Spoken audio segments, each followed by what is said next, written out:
हिंद स्वागत है आप सभी का आपके अपने चैनल लक्ष्य तक पर। अगर आप भी तैयारी कर रहे हैं यूपी टेट पेपर 2 की और आपका सब्जेक्ट है सामाजिक विज्ञान, तो यह क्लास आपके लिए इम्पोर्टेंट होने वाली है। तो चलिए क्लास को शुरू करेंगे और आज की क्लास में हम सामाजिक विज्ञान, आपको पता होगा इसके अंतर्गत आपको संविधान भी पढ़ना है, इतिहास भी पढ़ना है, भूगोल भी पढ़ना है और अर्थशास्त्र भी पढ़ना होता है। तो चलिए यहाँ पर आज हम 50 प्रश्न लेकर आए हैं आपके लिए, एमसीक्यू प्लस वन लाइनर। इसी फॉर्मेट को हम आज फिर से उपलब्ध करा रहे हैं आपके सामने। तो पूरी क्लास को ज़रूर देखिएगा, यह परीक्षा स्पेशल क्लास होने वाली है। चलिए, ये रहा आज की क्लास का पहला प्रश्न। पूछा जा रहा है कि भारतीय संविधान में मौलिक कर्तव्य को किस संविधान संशोधन द्वारा जोड़ा गया था। ए ऑप्शन 42वां संविधान संशोधन, बी ऑप्शन 44वां संविधान संशोधन और सी ऑप्शन 52वां होगा या 61वां होगा। फटाक से कमेंट करिए उत्तर क्या होगा। अगर आपसे पूछा जाए इसका संविधान संशोधन कौन सा था, तो आपको बताना है कि 42वां संविधान संशोधन। फिर एक प्रश्न और बन सकता है कि यह संविधान संशोधन किस सन में हुआ था, तो 1976 में यह हुआ था, इसको भी जानते रहिए। एक प्रश्न और भी बनता है कि किस संविधान संशोधन को मिनी संविधान भी कहा जाता है, तो नोट करिए इसी 42वें संविधान संशोधन को मिनी संविधान भी कहा जाता है। ठीक ना। चलिए, संविधान भी कहा जाता है, इसको आप लोग नोट कर लीजिएगा, बहुत ही इंपॉर्टेंट प्रश्न है। चलिए नेक्स्ट प्रश्न पर चलेंगे, देखेंगे वन लाइनर हमारा क्या पूछ रहा है। पूछा जा रहा है कि भारत के संविधान का संरक्षक किसे माना जाता है, तो फटाक से कमेंट करिए। सर्वोच्च न्यायालय को हमारा किसे क्या मानते हैं, भारतीय संविधान का संरक्षक मानते हैं। बिल्कुल, सर्वोच्च न्यायालय, सुप्रीम कोर्ट जिसे आप कहते हैं। ठीक है।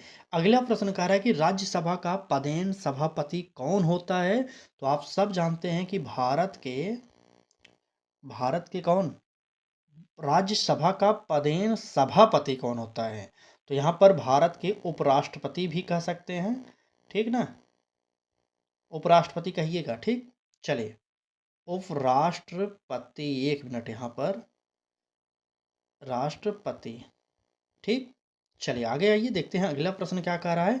अगले प्रश्न में देखिए, कहीं कहीं पर किताबों में तो राष्ट्रपति भी लिखा रहता है, आप लोग नोट करिएगा, कहीं कहीं पर इस प्रश्न का उत्तर राष्ट्रपति भी मानते हैं। ठीक है, ये जानते रहिएगा। चलिए आगे बढ़ते हैं, अगला प्रश्न देखते हैं। कह रहा है कि भारत में हरित क्रांति का मुख्य उद्देश्य क्या था। औद्योगिक उत्पादन बढ़ाना था या खाद्यान्न उत्पादन बढ़ाना था या वन संरक्षण बढ़ाना था या निर्यात बढ़ाना था। बताइए फटाक से दूसरे प्रश्न का उत्तर क्या होने वाला है।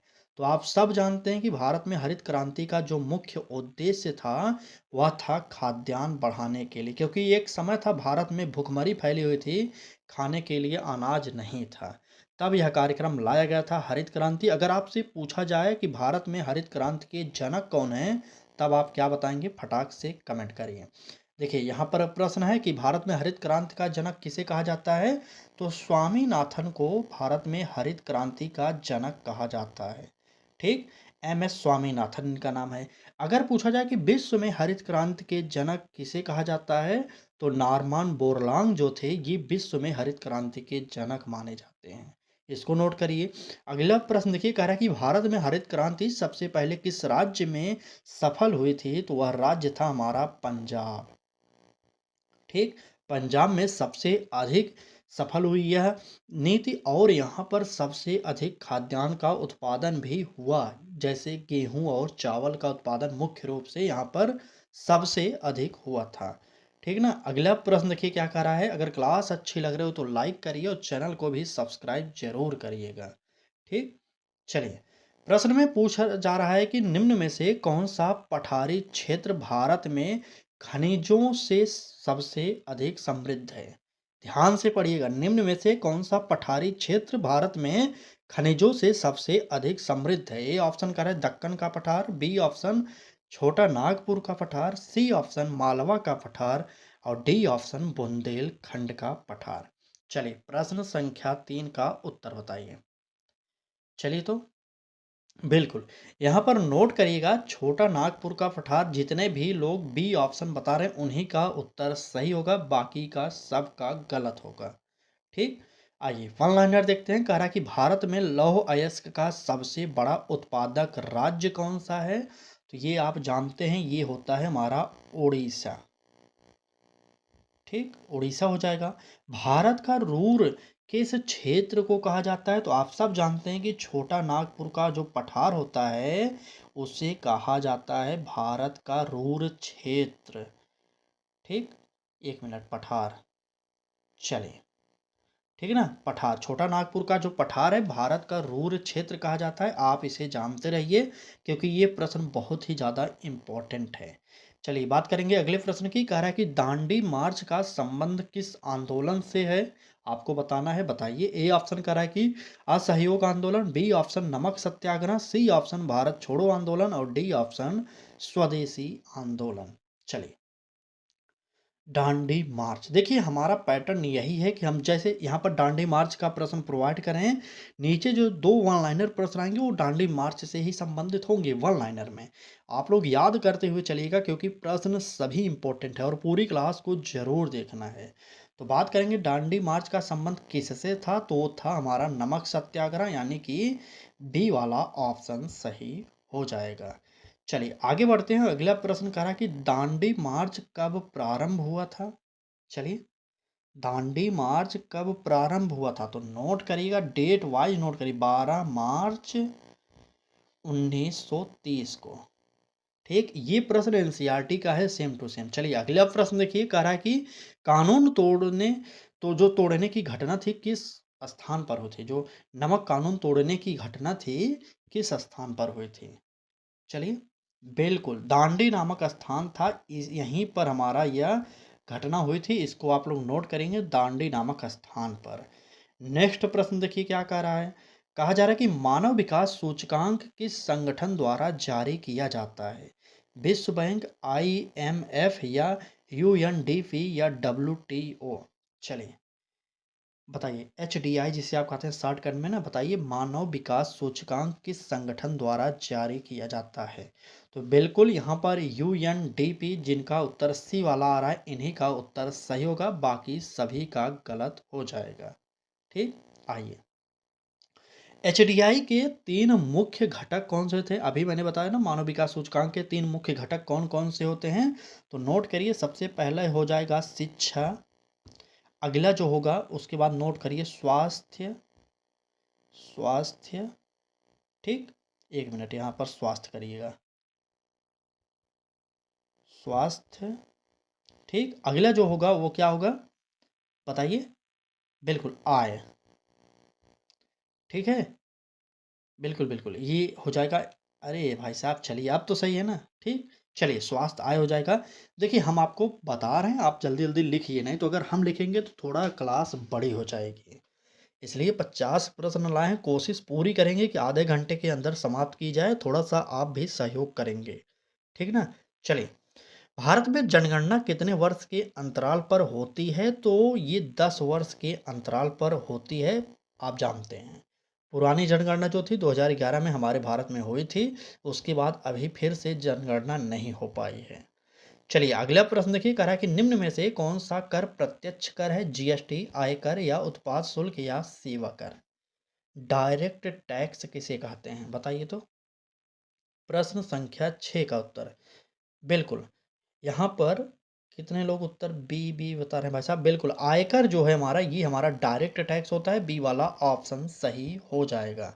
चलिए अगला प्रश्न कि भारत में GST कब लागू हुआ? अगर आप सोच रहे हैं कि ये प्रश्न नहीं आने वाला है तो ये इकोनॉमिक्स में प्रश्न बन सकता है। ठीक, भारत में GST अगर बात किया जाए कब लागू हुआ था, तो 1 जुलाई को लागू हुआ था। नोट करिए, 1 जुलाई को। अगर आपसे डेट सन भी पूछा जाए तो 2017 बताइएगा। ठीक, चलिए अगला प्रश्न कह रहा है कि भारत का वित्त आयोग कितने वर्ष के लिए नियुक्त किया जाता है? तो ये नियुक्त किया जाता है 5 वर्ष के लिए, ठीक ना। चलिए फिर आइए नेक्स्ट प्रश्न पर चलेंगे, देखेंगे अगला प्रश्न क्या कह रहा है। कहा जा रहा है कि जलोढ़ मिट्टी मुख्यतः किस क्षेत्र में पाई जाती है? ए ऑप्शन पर्वतीय क्षेत्र में, बी ऑप्शन पठारी क्षेत्र में, सी ऑप्शन नदी के मैदान और डी ऑप्शन मरुस्थलीय क्षेत्र। चलिए, जलोढ़ मिट्टी मुख्यतः किस क्षेत्र में पाई जाती है? प्रश्न संख्या 7। चलिए तो फटाक से कमेंट करिए। बिल्कुल सही, नदी के मैदानी भाग में ये मृदा पाई जाती है, इसलिए हमारा उत्तर जो होगा सी वाला ऑप्शन सही हो जाएगा। ठीक, क्या कमेंट करो भाई साहब, गले गले से आवाज़ की दिक्कत? बिल्कुल बिल्कुल, गले में थोड़ी सी दिक्कत है आवाज़ में। चलिए एडजस्ट करिए, एक क्लास दो क्लास एडजस्ट करिए भाई, आपकी क्लास नहीं रुकनी चाहिए, बस यही है। थोड़ा मौसम चेंज हो रहा है इसलिए थोड़ा सा दिक्कत हो रहा है, ठीक है ना। चलिए बात करेंगे प्रश्न की। कह रहा है कि काली मिट्टी किस फसल के लिए सबसे अधिक उपयुक्त है? अगर बात काली मिट्टी की जाएगी तो कपास के लिए सबसे उपयुक्त मानी जाती है। ठीक। अगला प्रश्न देखिए, कह रहा है कि लाल मिट्टी का रंग किस कारण होता है? तो आप जानते हैं कि लाल मिट्टी में सबसे अधिक लौह ऑक्साइड पाया जाता है, इसी के कारण इसकी जो रंग है वो कैसा होता है? लाल होता है। ठीक। चलिए नेक्स्ट बार चलेंगे, देखेंगे अगला प्रश्न क्या कह रहा है। कहा जा रहा है कि पंचायती राज व्यवस्था को संवैधानिक दर्जा किस संशोधन द्वारा मिला? ए ऑप्शन 71वां संविधान संशोधन होगा, या 73वां होगा, या 74वां होगा, या 86वां होगा। चलिए कौन सा होगा? प्रश्न संख्या 8 का उत्तर। तो आप जान जाइएगा, अगर पंचायती राज की बात किया जा रहा है तो यहाँ पर हमारा 73वां संविधान संशोधन होता है। और पंचायती राज की बात कर रहा है तो त्रिस्तरीय पंचायती राज कहाँ से स्टार्ट हुई थी? तो राजस्थान से स्टार्ट हुई थी। कब स्टार्ट हुई थी? तो 2 अक्टूबर 1959 को। ठीक, ये सब जानते रहिएगा, सिंपल प्रश्न है और सिंपल ही प्रश्न आपसे यूपी टेट पूछता भी है। चलिए आगे आइए, देखते हैं अगला प्रश्न। ग्राम पंचायत का कार्यकाल कितने वर्षों का होता है? तो आप सब जानते हैं कितने वर्ष का होता है, ये होता है 5 वर्ष का। ठीक, 5 वर्ष का। अगला प्रश्न देखिए, कह रहा है कि शहरी स्थानीय निकायों से संबंधित संशोधन कौन सा है? ये बताइए। बिल्कुल, ये है हमारा 74वां संविधान संशोधन, इसको भी आप लोग नोट कर लीजिए। हर एक प्रश्न इंपॉर्टेंट है। अभी तक आप लोग कितने प्रश्न पढ़ चुके हैं देख रहे हैं? अभी तक 8 प्रश्न एमसीक्यू और 16 प्रश्न वन लाइनर, टोटल 24 प्रश्न आप देख चुके हैं। अगर क्लास अच्छी लगी हो तो लाइक करिए और चैनल को भी सब्सक्राइब करिए और डेली जुड़िए हमारे साथ सुबह 10 बजे लाइव क्लास में। ठीक ना। चलिए बात करेंगे अगले प्रश्न की। कह रहा है कि निम्न में से कौन सा एक नवीकरणीय ऊर्जा स्रोत है? कोयला है, पेट्रोलियम है, सौर ऊर्जा है, या प्राकृतिक गैस है? बताइए, निम्न में से कौन सा एक नवीकरणीय ऊर्जा स्रोत है? तो आप जानते हैं नवीकरणीय ऊर्जा स्रोत किसे कहते हैं? बिल्कुल सही, यहाँ पर सौर ऊर्जा जो है हमारा, यही हमारा हो जाएगा इस प्रश्न का उत्तर, सी ऑप्शन सही। नेक्स्ट पर आइए, देखिए क्या कह रहा है। भारत का पहला सौर ऊर्जा पार्क किस राज्य में स्थापित हुआ? बताइए, प्रश्न संख्या 9 का उत्तर क्या होगा? बताइए। बिल्कुल, तो अगर बात किया जाए इस प्रश्न के उत्तर की तो राजस्थान हो जाएगा, नोट करिएगा। ठीक, राजस्थान में हुआ। बिल्कुल। अगर बात किया जाए अगले प्रश्न की तो कह रहा है कि पवन ऊर्जा उत्पादन में भारत का अग्रणी राज्य कौन सा है? जहां पर सबसे अधिक पवन ऊर्जा होती है वह कौन सा राज्य है? बताइए। तमिलनाडु हो जाएगा। ठीक है ना, तमिलनाडु हो जाएगा। चलिए नेक्स्ट देखिए अगला प्रश्न क्या कह रहा है। चंपारण सत्याग्रह का नेतृत्व किसने किया था? चंपारण की बात कर रहा है। ए ऑप्शन कर रहा है कि सुभाष चंद्र बोस ने, बी ऑप्शन महात्मा गांधी ने, सी ऑप्शन बाल गंगाधर तिलक ने, और डी ऑप्शन लाला लाजपत राय ने। तो चंपारण कहाँ पर है? बिहार में है। बताइए। प्रश्न संख्या 10 का उत्तर बिल्कुल सही, चंपारण सत्याग्रह का जो नेतृत्व किया था वो किसने किया था? बिल्कुल हमारे राष्ट्रपिता महात्मा गांधी, यानी कि बी वाला ऑप्शन सही होगा। चलिए, चंपारण सत्याग्रह किस वर्ष हुआ था? अगर आपसे ये प्रश्न पूछा जाए तो बताइएगा 1917 में। ठीक ना। अगला प्रश्न, यह मुख्यतः किस समस्या से संबंधित था? तो आप जानते हैं नील की खेती से। ठीक, नील की खेती से। आगे बढ़िए, देखते हैं अगला प्रश्न क्या कह रहा है। भारत का सबसे लंबा राष्ट्रीय राजमार्ग कौन सा है? NH 27, NH 44, NH 48 या NH 19? आपको NH का मतलब पता है? National highway. ठीक, चले। भारत का सबसे लंबा राष्ट्रीय राजमार्ग कौन सा है, इसका उत्तर बताइए। तो आप सब जानते रहिएगा, यहाँ पर NH 44 जो है हमारा सबसे बड़ा हो जाएगा। ठीक है, बी वाला ऑप्शन हमारा सही होगा। आगे आइए, देखते हैं वन लाइनर क्या कह रहा है। देखिए, हम अपने हर क्लास में आपको बताते हैं कि यहाँ पर सिर्फ प्रश्न की बात होता है। जो भी आपको क्लास से संबंधित जानकारी चाहिए या यूपी टेट से संबंधित कोई भी इंफॉर्मेशन चाहिए, तो आप लास्ट में कमेंट करेंगे, तब उसका रिप्लाई किया जाता है। नहीं तो क्लास के दौरान सिर्फ आप प्रश्नों का उत्तर ही कमेंट करिए और इधर उधर की बात को कमेंट मत करिए। उसका कोई मतलब नहीं होगा, क्योंकि मैं वो देखता नहीं हूँ। ठीक, चलिए। क्योंकि हमारा एक ही सिद्धांत है कि समय कम लगे और आपको डेली 50 से 60 प्रश्न प्रोवाइड किए जाए हर सब्जेक्ट का, ताकि आपकी तैयारी फ्री में और अच्छे से कराई जा सके। ठीक, चलिए, बाकी आपकी इच्छा है। देखते हैं प्रश्न क्या कह रहा है वन लाइनर। कह रहा है कि ग्रैंड ट्रैक रोड का निर्माण किसने करवाया था? तो आप सब जानते हैं इनको। किसने कराया था? शेरशाह सूरी ने। अगला प्रश्न देखिए, भारत में सड़क परिवहन का सबसे बड़ा साधन क्या है? अगर आपसे ये पूछा जाए तो भारत में सड़क परिवहन का सबसे बड़ा साधन तो सड़क परिवहन ही है। ये थोड़ा सा प्रश्न गलत है, ठीक है। चलिए, इस प्रश्न को काट दीजिएगा। आगे बढ़ते हैं, अगला प्रश्न क्या कर रहा है। बिल्कुल, वो प्रश्न गलत था, ठीक ना। चलिए, मुद्रा स्फीति का अर्थ क्या है? इकोनॉमिक्स का सबसे टफ वाला प्रश्न। अगर आप सोच रहे हैं इतिहास, भूगोल और संविधान पढ़ने से ही हमारा एस जो एसएसटी है वह सही हो जाएगा, तो वह सही नहीं होने वाला। कुछ प्रश्न तो आपको अर्थशास्त्र के भी मिलेंगे पेपर में। ठीक, चलिए, बताइए मुद्रास्फीति का अर्थ क्या है? वस्तुओं की कीमतों में गिरावट है या वस्तुओं की कीमतों में सामान्य वृद्धि, उत्पादन में वृद्धि, निर्यात में वृद्धि? बताइए कौन सा होगा उत्तर। चलिए, तो प्रश्न संख्या 12। बिल्कुल, वस्तुओं की कीमतों में सामान्य वृद्धि, यानी कि बी वाला ऑप्शन हमारा सही होगा। आगे बढ़ते हैं और देखते हैं हमारा अगला प्रश्न क्या कह रहा है। मुद्रास्फीति को नियंत्रित करने की जिम्मेदारी किस संस्था की होती है? अगर आपसे ये पूछा जाएगा तो आप क्या उत्तर देंगे, बताइए। बिल्कुल, भारतीय रिजर्व बैंक की। भारतीय रिजर्व बैंक, ठीक ना। भारत का केंद्रीय बैंक किसे कहते हैं? आरबीआई को कहते हैं, नोट करिएगा। ठीक, आरबीआई मतलब भारतीय रिजर्व बैंक, ठीक ना। चलिए, आइए आगे बढ़ते हैं और अगला प्रश्न देखते हैं। उससे पहले एक निवेदन करेंगे कि क्लास को लाइक जरूर कर दीजिए। अगर आप भी हमारे साथ जुड़कर पढ़ाई करना चाह रहे हैं तो जुड़ जाइए। एक भी सेकंड का लेट मत करिए। अगर आप इस क्लास पर पहुंच गए हैं तो बहुत अच्छा काम है कि पूरी क्लास को देख कर जाइएगा, ठीक ना। चलिए, बिल्कुल, पेपर 1 और पेपर 2 दोनों की तैयारी करा रहे हैं। आप डेली हमारे साथ जुड़कर सुबह 10 बजे क्लासेज कर सकते हैं। ठीक, चलिए। सिंधु घाटी सभ्यता का सबसे बड़ा नगर कौन सा था? मोहनजोदड़ो होगा, हड़प्पा, लोथल, धौलावीरा? बताइए, सिंधु घाटी सभ्यता का सबसे बड़ा नगर कौन सा था?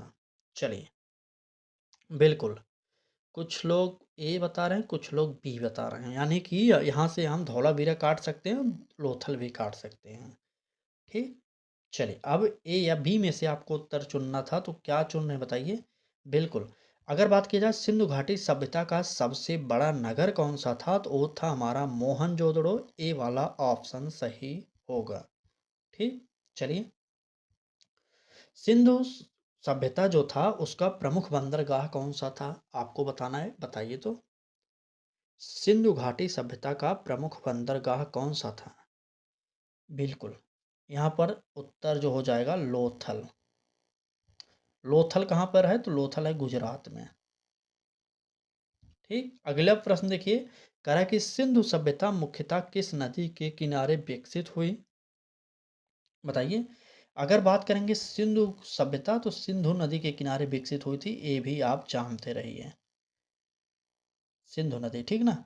चलिए आगे देखते हैं अगला प्रश्न क्या कह रहा है। कहा जा रहा है कि मौसम और जलवायु में मुख्य अंतर क्या है। ए ऑप्शन समय अवधि, बी ऑप्शन तापमान, सी ऑप्शन वर्षा, डी ऑप्शन वायु दाब। बताइए मौसम और जलवायु में मुख्य अंतर क्या है।